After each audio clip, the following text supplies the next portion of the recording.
जे उत्पन्नाचा स्रोत होतो संघाचा शिक्षण निधी होता, तो शिक्षण निधी त्या ठिकाणी घटना दुरुस्तीनंतर बंद करण्यात आला आणि मग 107 वर्षाची परंपरा असणारा राज्य संघ त्या ठिकाणी चालवणं अडचणीचं झालं. परंतु असणाऱ्या प्राप्त साधन सामुग्रीमध्ये संघाच्या मंडळींनी कर्मचाऱ्यांनी त्या ठिकाणी प्रशिक्षणाचं काम अव्याहतपणे चालू ठेवलं. परंतु आता या संघाला ताकद देण्याची आवश्यकता आहे. राज्याला आपल्या सहकाराचा मोठा वारसा आहे. सहकार चळवळीत अडचणीत आहे. सहकारीला ऊर्जितावस्था द्यायची आवश्यकता आहे आणि अशा वेळेला भाऊ आपण लक्ष घातलं पाहिजे. म्हणून माझ्याकडे मंडळी आली. मी राज्याच्या मुख्यमंत्र्यांना सांगितलं, कारण संघात काय नाही पण निवडणूक आमच्या एवढ्या जोरात व्हायच्या तिथून भाऊ ही अगदी रती महारथी त्याच्यात होती. मग स्वतः मुख्यमंत्र्यांनी सहकार्य केलं, लक्ष घातलं आणि राज्य संघावर आम्ही त्या ठिकाणी नवीन संचालक मंडळ धनंजय सहित त्या ठिकाणी कार्यरत झालो. आज आपण बघाल की आज साताऱ्याचा कार्यक्रम होतोय. काही दिवसापूर्वी आम्ही पुण्यामध्ये संचालक मंडळाच्या कार्यालयाचं उद्घाटन केलं आणि त्या निमित्तानं पण अशाच प्रकारचा मेळावा आम्ही त्या ठिकाणी केला.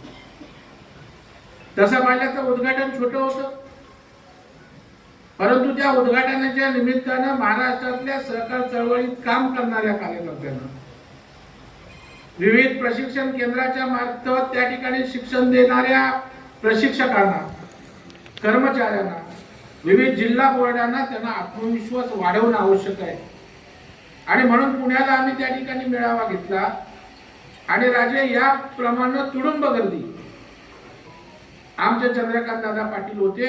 राज्यातल्या जिल्हा बोर्डांच्या माध्यमातून प्रत्येक जिल्ह्यातल्या सहकारी नेत्यांनी कार्यकर्त्यांची उपस्थिती दरवर्षी, कारण संघाच्या मार्फत आम्ही व्यवस्था उभ्या करू, सरकारच्या मार्फत आपण मदत मिळवू, शिक्षण निधी मिळवू, अनुदान त्या ठिकाणी मिळवू.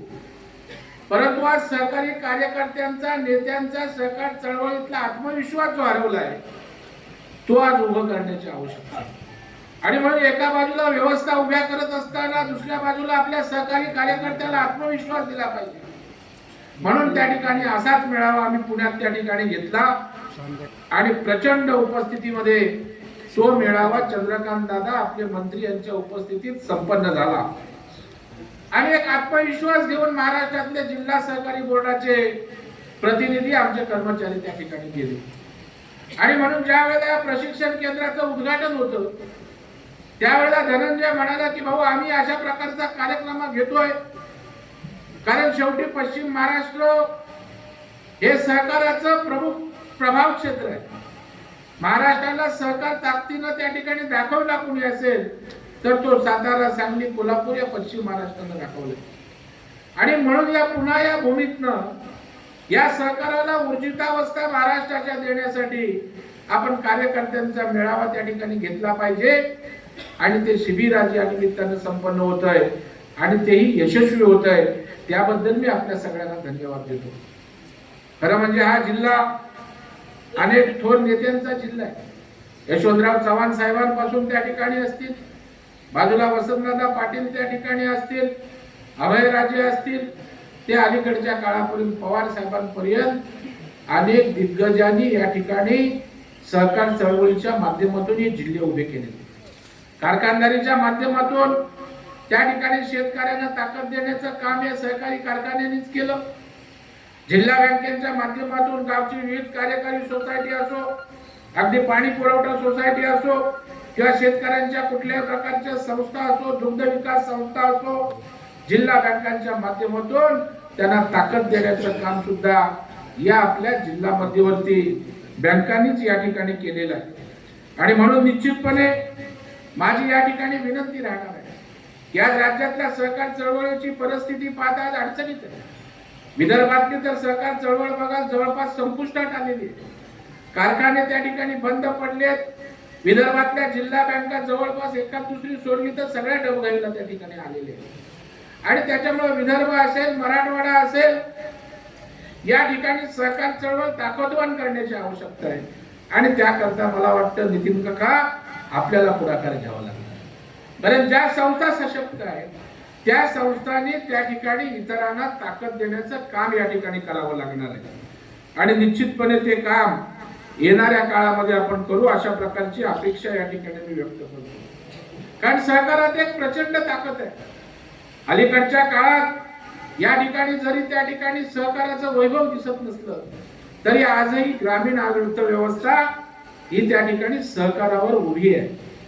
आज गावाच्या विविध कार्यकारी सोसायटी पासून घेऊन खरेदी विक्री संघापासून कृषी उत्पन्न बाजार समिती अगदी राज्य सहकारी बँकेपर्यंत राज्यातल्या विविध फेडरेशन संघांच्या माध्यमातून हे सहकार या ठिकाणी सर्वसामान्यांना मदत आणि मार्गदर्शन करण्याचं काम करते। आज मी त्या ठिकाणी एका जिल्हा बँकेचा अध्यक्ष आहे। एक जिल्हा बँक त्या ठिकाणी काय करू शकते मी करून दाखवतो। आज ज्या वेळेला माथाडी कामगारांना या ठिकाणी घरं दिली त्यावेळेला आमच्या साताऱ्याचे माथाडी कामगार बऱ्याच प्रमाणावर आहेत। माथाडी कामगारांना घरं दिली परंतु माथाडी कामगारांना मुंबईतली कुठलीही बँक कर्ज देत नव्हती। का तर आज आपण म्हटलं बायलॉज नियम की रिपेमेंट कसं करणार, कारण माथाडीमध्ये कुठल्याही प्रकारचं स्लिप नाही, कुठली पावती नाही, फक्त एक बॅच त्यांच्याकडे। माथाडी कामगार कष्टकरी आपल्या मातीत येऊन मुंबईत त्या ठिकाणी मेहनतीचं काम करतो। माझ्यासारख्या कार्यकर्त्याला वाटलं आपल्याला यांना मदत केली पाहिजे, कारण शेवटी तुमची इच्छा असेल तर मार्ग निघेल। इंग्लिश मध्ये एक म्हण आहे, if there is a will there is a way. तुम्हाला करायची इच्छा असली पाहिजे। मी त्या ठिकाणी मार्ग काढला। माथाडी कामगारांच्या साठी त्या ठिकाणी माथाडी कामगारांची एक पतसंस्था आहे, जी पतसंस्था आमच्या बँकेची सभासद आहे। मी त्या ठिकाणी पतसंस्थेच्या मंडळींना बोलावलं, म्हटलं तुम्ही पतसंस्थेला कर्ज मागा, मी तुम्हाला त्या ठिकाणी पैसे देतो आणि तुम्ही तुमच्या ओळखीवर चेहरेपट्टीवर त्या माथाडी कामगारांना कर्ज द्या। राजे आम्ही 150 कोटी रुपये माथाडींना दिले, माथाडींची घरं त्या ठिकाणी उभी राहिली। ही ताकद आपल्या जिल्हा बँकांमध्ये। त्या मुंबईमध्ये अनेक बँका आहेत, नॅशनलाइज बँका आहेत, खाजगी बँका आहेत, काय उपयोग त्यांचा? मगाशी आमच्या कॉम्पेररने सांगितलं ते खरं आहे, मी नेहमी सांगतो। मी अध्यक्ष काय झालो, आमदार काय झालो, मंत्री काय झालो, माझ्या पदाचा उपयोग जर सर्वसामान्याला झाला नाही तर माझ्या पदाचं कोडकौतुक इतरांना असायचं काही कारण नाही। मी पदाच्या माध्यमातून लोकांना काय दिलं ते चिरंतर त्या ठिकाणी टिकत असते। राघवराजांचं का नाव ते पण या ठिकाणी काढतो की ते या ठिकाणी संस्था उभ्या केल्या, संस्थांना ताकद दिली आणि संस्थांच्या माध्यमातून नेतृत्व उभं केलं, म्हणून आज त्या ठिकाणी आपण आठवण करतो। गिरणी कामगारांच्या बाबतीत नितीन काका असंच झालं। गिरणी कामगारांना घरं दिली, आपल्या पृथ्वीराज बाबांनी घरं दिली, पण त्यांना 12 लाख रुपये पाहिजे होते। मुंबई आर्थिक राजधानी असणारं शहर, माझा गिरणी कामगार 12 लाखासाठी सगळ्या बँकांचे उंबरठे झिजवत होता। गिरणी कामगार आपल्या सातारा कोल्हापूरचे मोठ्या प्रमाणावर मुंबईत आहेत, परंतु त्यांना कोणी पैसे दिले नाहीत। त्या ठिकाणी मी योजना आणली। तुम्हाला मदत करायची भावना असेल ना तर मार्ग निघत असतो। मी त्या ठिकाणी अजितदादा पवार तेव्हा राज्याचे उपमुख्यमंत्री अर्थमंत्री होते। मी दादांकडे गेलो, दादांना त्या ठिकाणी सांगितलं की दादा आपण घरं दिलेत खरी, परंतु गिरणी कामगार काय घरांकडे बघत बसणार का? त्याला 12 लाख रुपये भरायला नाहीत, कुठली बँक त्यांना कर्ज देत नाही। मला म्हणाले काय केलं पाहिजे? मी म्हटलं दादा तुम्ही एक GR काढा, गिरणी कामगाराला ते घर भाड्याने द्यायला परवानगी द्या आणि त्याचा नातेवाईक मुलगा मुलगी नातू याला तुम्ही सहकर्जदार करा। अजितदादांनी तात्काळ तशा प्रकारचा निर्णय केला। 7,000 गिरणी कामगारांना आम्ही पैसे दिले, त्यांनी त्या ठिकाणी फ्लॅट भाड्याने दिले आणि आज सगळे गिरणी कामगार त्या ठिकाणी आपल्या घरात गेले। एकही रुपया गिरणी कामगारांचा थकला नाही। हे जिल्हा बँकेने आम्ही काम त्या ठिकाणी करून द्या। मी उदाहरणं या ठिकाणी एवढ्यासाठी दिली की गिरणी कामगार किंवा माथाडी कामगारांना घरं दिली हे माझा मोठेपणा सांगत नाही। एक जिल्हा बँक, एक आर्थिक संस्था सहकाराची त्याला संवेदना असल्यावर काय करू शकते हे या ठिकाणी आम्ही दाखवून दिलं।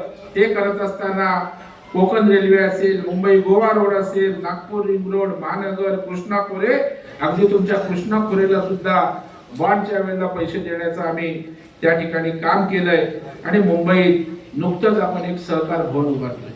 राज्यातनं सहकारी कार्यकर्ते येतात, त्यांना राहायची व्यवस्था नसते, त्यांना त्या ठिकाणी आपलं ठिकाण नसतं. म्हणून राज्याच्या मुख्यमंत्र्यांना त्या ठिकाणी मी विनंती केली की आपण एक भूखंड द्या, आणि राजे सायनला आम्हाला भूखंड दिला. मुख्यमंत्र्यांनी भूमिपूजन केलंय. येणाऱ्या 2 वर्षामध्ये तुमच्यासाठी तुमच्या हक्काचं सहकार भवन सुद्धा त्या ठिकाणी मुंबईमध्ये असेल. मी इतर विषयावर बोलणार नाही. सहकार क्षेत्रातले आपण कार्यकर्ते आहात. माझी आपल्याला एवढीच विनंती आहे, महाराष्ट्र राज्य सहकारी संघ आता त्या ठिकाणी चांगल्या पद्धतीनं काम सुरू केलेलं आहे. आपण सगळ्यांनी याच्यामध्ये सहभाग घेतला पाहिजे. आज राज्य संघाचे 33 जिल्हा बोर्ड त्या ठिकाणी कार्यरत आहेत. त्या ठिकाणी जवळपास 13 प्रशिक्षण केंद्र आहेत. सगळ्या जिल्हा बोर्डाची कार्यालय आहेत, विभागीय व्यवस्था उभ्या आहेत. एवढ्या सगळ्या यंत्रणा असून आज आपण जर प्रशिक्षण किती लोकांना देतो तर मला वाटतं काही हजारात त्या ठिकाणी देतो. 2.5 लाख सहकारी संस्था या राज्यामध्ये आहेत. माझी या ठिकाणी जिल्हा बोर्डाला आणि राज्य संघाच्या आमच्या सगळ्यांना विनंती असेल की अगदी गावच्या पॅक सोसायटी पासून, हाऊसिंग सोसायटी पासून छोट्या मोठ्या सहकारी संस्थेला आपण व्यवस्थापन कसं करावं, आपण त्या ठिकाणी एखादं उत्पादन असेल ते निर्मिती करून मार्केटिंग कसं करावं, आणि त्या ठिकाणी आपल्या संस्थेच्या माध्यमातून समाज जीवन कशा पद्धतीनं भक्कम होईल या संदर्भातलं तपशीलवार मार्गदर्शन सर्व जिल्हा बोर्डांनी त्या ठिकाणी करण्याची आज आवश्यकता आहे. आणि त्याकरता आवश्यक ती सारी यंत्रणा आम्ही पुरणार आहोत. सहकार म्हणून जे ताकद द्यायचे ते सरकार त्या ठिकाणी देणार आहे. आणि त्याची मूर्तिमंत उदाहरण आम्ही शिवेंद्र बाबांना सांगितलं. मजूर संस्थांच्या अडचणी होत्या, अजूनपर्यंत त्यांचे विषय सोडवले जात नव्हते, परंतु बाबांनी बैठक घेतली आणि एका बैठकीमध्ये त्या ठिकाणी निर्णय केला. पहिली बैठक बाबांनी घेतले, निर्णय झाले नव्हते.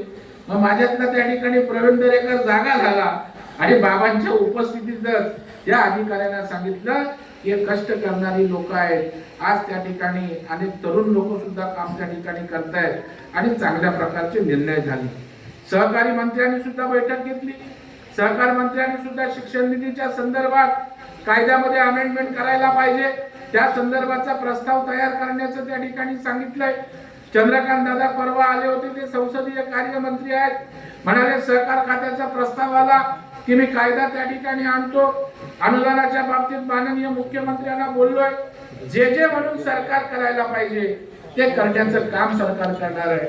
सुदैवाने या राज्याचे मुख्यमंत्री माननीय देवेंद्र फडणवीस साहेब आणि ते सहकार्याला ज्या ज्या ठिकाणी सांगतोय तिथे ताकद ते त्या ठिकाणी देत आहे. कारण त्यांना काय कुठलाच इंटरेस्ट नाही, त्यांचा कुठला कारखाना नाही, त्यांची कुठली जिल्हा बँक नाही, त्यांचा कुठला राज्य संघ नाहीये. आणि त्याच्यामुळे त्यांच्या माध्यमातून सुद्धा आपण या ठिकाणी येणाऱ्या काळामध्ये आपला सहकार मजबूत करण्याचं काम करणार आहोत. सहकार म्हणजे केवळ एका व्यक्तीचा विकास होत नाही. एक कारखाना त्या ठिकाणी जर एखाद्या तालुक्यामध्ये असला तर त्या गावात त्या तालुक्यातल्या जवळपास हजारो लोकांना त्या ठिकाणी सभासदांना लाभ होत असतो. त्या कारखाना अनुषंगिक काही उद्योग असतात, तो रोजगार निर्माण होत असतो. बँकांच्या माध्यमातून त्या ठिकाणी अर्थव्यवस्थेमध्ये त्यातनं त्या ठिकाणी आपण ताकद देत असतो. आणि त्याच्यामुळे राज्याच्या बजेट एवढी उलाढाल राजे आपल्या सहकारी संस्थात आहे. 8-9 लाख कोटीची उलाढाल या सहकारी संस्थांमध्ये त्या ठिकाणी आहे. आणि म्हणून या सहकारी संस्था सशक्त झाल्या पाहिजेत, त्यांना त्या ठिकाणी ताकद मिळाली पाहिजे. या अनुषंगाने आपण सारेजण काम करूया. अशाच प्रकारचे दौरे आम्ही मराठवाडा करतोय, विदर्भ करतोय आणि राज्याचा एकत्रित अहवाल माननीय मुख्यमंत्र्यांना देऊन त्या ठिकाणी आपण सहकार चळवळीच्या अडचणी दूर करणार आहोत. मी धनंजय शेडगे यांचं मनापासून या ठिकाणी अभिनंदन करतो की एक अत्यंत चांगला अशा प्रकारचा कार्यक्रम आपण या ठिकाणी घेतला आणि एवढी मोठी संख्या मला वाटतं अलीकडच्या काळात सहकारातल्या कार्यक्रमात पहिल्यांदाच या ठिकाणी मी बघतोय. आणि म्हणून धनंजयचं आपण मनापासून अभिनंदन करू. त्यांच्या माध्यमातून सांगली, सातारा, कोल्हापूर या ठिकाणी आपण सहकार क्षेत्राला बळकटी देण्याचं, शिक्षण प्रशिक्षण देण्याचं काम या ठिकाणी करूया अशी अपेक्षा व्यक्त करतो. आणि आदरणीय शिवेंद्रराजे सुद्धा या कार्यक्रमाला उपस्थित राहिले आणि या कार्यक्रमाची गरिमा वाढवली, त्याबद्दल त्यांचेही आभार व्यक्त करतो. त्यांचं सहकार्य आणि आशीर्वाद धनंजयच्या मागे तर आहेच, परंतु या सहकार चळवळीच्या मागे राहो अशा प्रकारची अपेक्षा व्यक्त करतो. खूप खूप धन्यवाद. जय हिंद, जय महाराष्ट्र, जय सहकार.